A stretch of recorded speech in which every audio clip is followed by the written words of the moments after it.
ఉద్యోగాలు కల్పించని pharma D కోర్సుల వల్ల ప్రయోజనం ఏంటని ప్రశ్నించారు నిరుద్యోగులు. హైదరాబాద్ ఇందిరా పార్క్లో ధర్నా చేశారు ఫార్మా డి నిరుద్యోగులు. ఎంసెట్లో ఈ కోర్సుకు ఎందుకు ప్రాధాన్యత ఇస్తున్నారని అన్నారు. 12 ఏళ్లుగా క్లినికల్ ఫార్మాసిస్టు పోస్టులకు నోటిఫికేషన్ విడుదల చేయలేదని ఆవేదన వ్యక్తం చేశారు.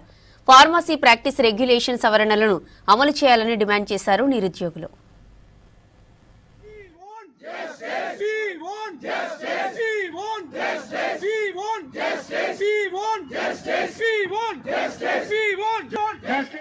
ఫార్మసిస్ట్ క్యాడర్ కోసం మేము ఇది పెట్టామండి.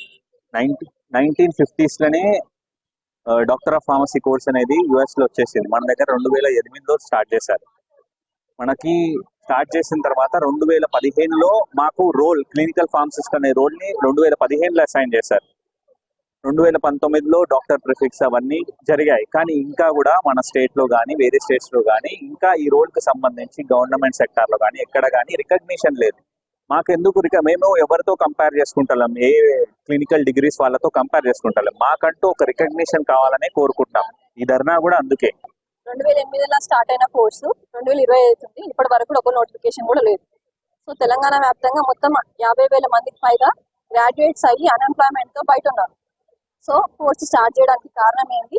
ఇప్పటి వరకు అన్ఎంప్లాయ్మెంట్ గా ఉండడం ఏంటి? స్టార్ట్ చేయాల్సిన అవసరం ఉన్నప్పుడు వాటిని యూటిలైజ్ చేసుకోవాలి కదా. మేము మాకు ఇచ్చిన సిలబస్ ప్రకారం MBBS చదివే వాళ్ళతో సమానంగా అన్ని సబ్జెక్టులు చదువుతాం. సో మమ్మల్ని యూటిలైజ్ చేసుకుంటే హెల్త్ కేర్ సిస్టమ్ లో ఇంకా చాలా బెనిఫిట్స్ వస్తాయి, ఇంప్రూవ్మెంట్స్ కూడా కనిపిస్తాయి. సో గవర్నమెంట్ కోరుతుంది ఏమంటే, ఇప్పటి వరకు మేము మీ వద్దకు వచ్చి ప్రతి ఒక్క మినిస్టర్ని కలిసి సీఎం పేషి వరకు కూడా వెళ్ళి మీ ఇన్ఫర్మేషన్ తీసుకెళ్ళినా కూడా ఇంకేం రెస్పాన్స్ లేదు. పేషెంట్ కౌన్సిలింగ్ కూడా ఏంటంటే మీకు ఇవ్వడం జరుగుతుంది. సో వీటికి సంబంధించి గత 12 సంవత్సరాల నుండి మేము అడిగినా మాకు ఎటువంటి ఏ ప్రభుత్వాలైనా కానీ కూడా మాకు ఇంతవరకు నియామకాలు